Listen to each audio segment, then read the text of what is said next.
तो जैसे simple words में आपको क्या समझना है कि कौन सा कलर स्कैटर ज्यादा होगा या कौन सा कलर आपको दिखाई देगा। लैम्डा वेवलेंथ, आपको सारे कलर्स की वेवलेंथ पता है। रेड की वेवलेंथ सबसे ज्यादा होती है और वायलेट की वेवलेंथ सबसे कम होती है। वायलेट, इंडिगो, ब्लू, ये सारा ब्लू एंड माना जाता है। तो ब्लू की वेवलेंथ सबसे कम होती है और सबसे कम वेवलेंथ है inversely proportional to scattered light है। तो हमेशा मोस्टली ऐसा होता है कि जब भी छोटे साइज के पार्टिकल से लाइट टकराएगी तो हमेशा जो वायलेट वाला एंड है, वायलेट इंडिगो ब्लू वाला जो कलर है, वो ज्यादा स्कैटर होगा, उसकी इंटेंसिटी ऑफ स्कैटरिंग ज्यादा होगी। इसलिए हमेशा ऐसा होता है कि जो जैसे दिन का टाइम है, आप कहते हैं कि sky appears blue in day time, तो उसका जो रीजन है, इसके बहुत सारे स्कैटरिंग के एग्जांपल्स है ना, प्रैक्टिकल एप्लीकेशंस। तो जैसे एक प्रैक्टिकल एप्लीकेशन है इसका कि sky appears blue. Sky blue क्यों दिखता है? एक्चुअल कलर तो उसका ब्लू नहीं है, क्योंकि जो एस्ट्रोनॉट्स देखते हैं वहां से तो स्काई ब्लैक दिखाई देता है, क्योंकि वहां एब्सेंस ऑफ लाइट है। ये सारा जो भी फिनोमेना, जो भी कलर आपको अपने आसपास जो चीजें कलरफुल दिख रही हैं, उन सबका रीजन लाइट है। अगर लाइट की प्रेजेंस ना हो तो किसी भी पर्टिकुलर चीज का कोई भी कलर नहीं है, अपना उसका कोई भी कलर नहीं है। तो जैसे वेवलेंथ सबसे कम किसकी है? वायलेट की, तो उसकी स्कैटरिंग सबसे ज्यादा होती है, वो बहुत जल्दी स्कैटर हो जाती है। जब वो बहुत जल्दी स्कैटर होगी तो दिन के टाइम, क्योंकि जब सन ओवरहेड होता है ना, तो डिस्टेंस कम कवर करनी होती है रेस को नीचे आने के लिए। ये आपको 10th क्लास से ही पता होगा कि आपका शेप इस तरीके का है। दिन के टाइम सन यहाँ, और जो शाम वाला टाइम होता है सनसेट या सनराइज का, उसमें सन यहाँ। जब यहाँ से आता है तो स्कैटरिंग ज्यादा होती है, जब यहाँ से आता है तो उसको कम डिस्टेंस कवर करना पड़ती है। यानी कि सबसे पहले जो कलर स्कैटर हुआ वही कलर जो है वो सीधा आईज तक पहुंचता है ऑब्जर्वर की, और वही कलर दिखाई देता है। तो दिन के टाइम ब्लू कलर की स्कैटरिंग होती है। जब ब्लू कलर की स्कैटरिंग होती है वो सीधा ऑब्जर्वर की आईज तक पहुंचता है और वही कलर दिखाई देता है, क्योंकि उसकी सबसे ज्यादा स्कैटरिंग होगी। इसी में स्काई अपियर्स ब्लू का एक्सप्लेनेशन हो जाता है। इसी के साथ में आता है कि सनसेट और सनराइज के टाइम सन रेडिश क्यों दिखाई देता है, उसका रीजन क्या है। तो जब सनसेट या सनराइज होता है तो सन नियर हॉरिजन होता है।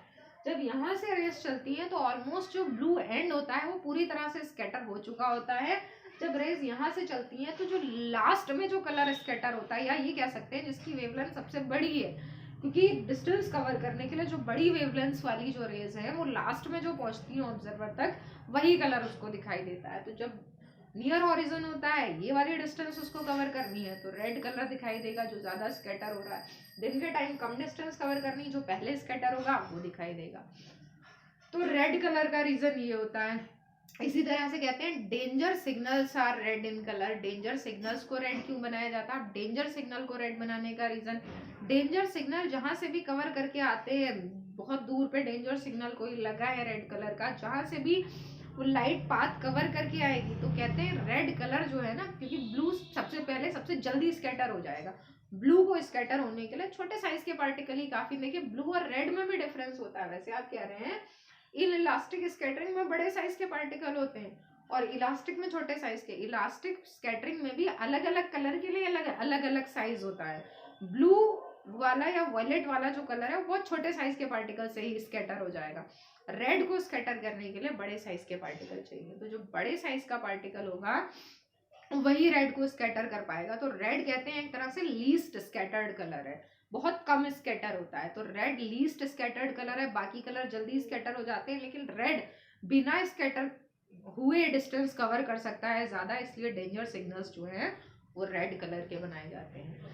इसी तरह से कहा जाता है कि सन जो है वो दिन के टाइम में व्हाइट दिखाई देता है। उसका रीजन भी यही है कि दिन के टाइम में ओवरहेड जो रेज आ रही है वो जब नीचे तक पहुंचती हैं तो जिन भी चीजों से टकरा रही हैं तो वहां इन इलास्टिक स्कैटरिंग वाला फिनोमेना होता है। सारे कलर एक ही साथ स्कैटर होते हैं, इसलिए पूरी की पूरी व्हाइट टाइप दिखाई देती है।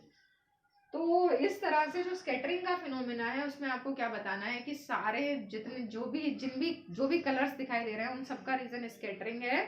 और स्कैटरिंग इस बात पे डिपेंड करती है कि वो किस साइज के पार्टिकल से लाइट स्ट्राइक कर रही है, उसी के अकॉर्डिंग वो कलर जो है वो स्कैटर होता है और वही कलर आइस तक पहुंचता दिखाई देता है। अब दूसरी बात अभी मैं बता रही थी आपको कि नेचर में जो भी चीजें कलरफुल हैं that is because of light. जैसे कि हमें लीव्स का कलर ग्रीन दिखाई दे रहा है या हमें फ्लावर्स का कोई पर्टिकुलर कलर दिखाई दे रहा है, उनका रीजन क्या है? उनका रीजन ये है कि लाइट जब उनपे इंसिडेंट होती है तो तीन फिनोमेना होते हैं, आपको पता है लाइट के साथ में, कि हमेशा लाइट जो है जब इंसिडेंट होगी तो कुछ पार्ट उसका रिफ्लेक्ट होता है, कुछ पार्ट रिफ्रैक्ट होता है, कुछ पार्ट एब्जॉर्ब होता है। तो वैसे ही इसमें जिस भी चीज़ पे इंसिडेंट होती है उसमें जो भी कलर रिफ्लेक्ट होकर वापस जा रहा है वही कलर दिखाई देता है, और बाकी सारे कलर्स जो है वो एब्जॉर्ब कर ले रहा है अगर, तो वो कलर विजिबल नहीं होंगे।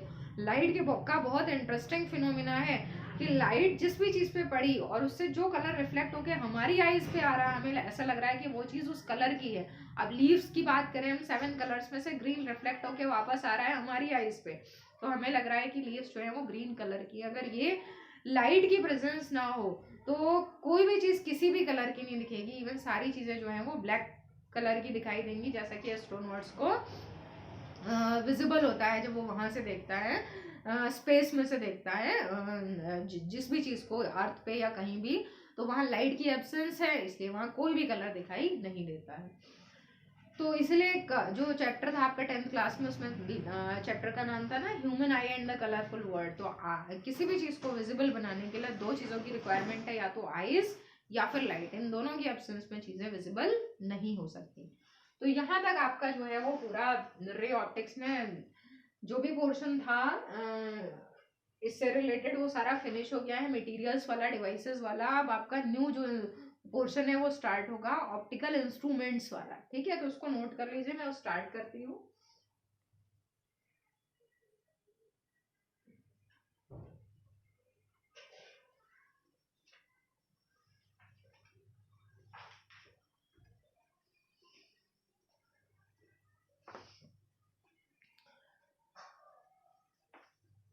सो क्लास, अब हमारा जो पोर्शन है अब आपको नोट कर लेना है ऑप्टिकल इंस्ट्रूमेंट्स, ठीक है। नोट डाल दीजिए वहां पर, ऑप्टिकल इंस्ट्रूमेंट्स, ऑप्टिकल इंस्ट्रूमेंट्स, ठीक है। ऑप्टिकल इंस्ट्रूमेंट्स में सबसे पहला है आपका सिंपल माइक्रोस्कोप। सबसे पहला ऑप्टिकल इंस्ट्रूमेंट है सिंपल माइक्रोस्कोप, या फिर इसका अदर नाम है मैग्नीफाइंग ग्लास।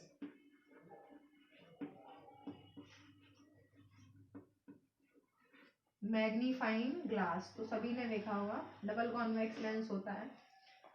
सिंपल माइक्रोस्कोप को डिफाइन कर दीजिएगा कि it is a simple microscope is what, simply a magnifying glass which is a double convex lens held in a frame. Simple microscope या मैग्नीफाइंग ग्लास।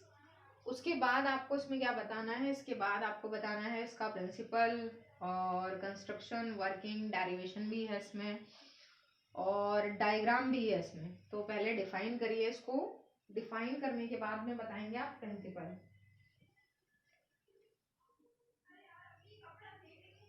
प्रिंसिपल वो construction इसका साथ में आता है, तो प्रिंसिपल या कंस्ट्रक्शन ऐसे करके लिख देंगे, प्रिंसिपल या कंस्ट्रक्शन, वर्किंग। इसमें आपका फर्स्ट हेडिंग होगा when final image, when final image is formed, final image is formed at D को आप डिफाइन करेंगे, ठीक है। D को लिखेंगे at least distance of distinct vision. याद होगा आपको कि least distance of distinct vision का मतलब क्या होता है कि नॉर्मल आई जो है वो क्लियरली 25 सेंटीमीटर तक देख सकती है। वो 25 सेंटीमीटर की जो डिस्टेंस है वो कहलाती है least distance of distinct vision. तो आप इसमें लिख देंगे कि when final image is formed at least distance of distinct vision. Actually 2 cases होते हैं इनमें, सभी में जितने भी आपके ऑप्टिकल इंस्ट्रूमेंट्स हैं उनमें पहला केस होगा कि फाइनल इमेज कहाँ बन रही है, डी पर। दूसरा केस होगा फाइनल इमेज इन्फिनिटी पर बन रही है। दोनों केसेस में आपको डेरिवेशन और डायग्राम बनाना होंगे, ठीक है। तो इसमें ऐसा करते हैं कि इस टॉपिक को हम स्टार्ट करते हैं नेक्स्ट टर्न से। इसमें आपको बस इतना लिखकर छोड़ देना है, क्योंकि इसमें डायग्राम और डेरिवेशन है, दैट विल टेक टाइम। तो इस लेक्चर में वो फिनिश नहीं हो पाएगा। Okay, so note it down. Thank you.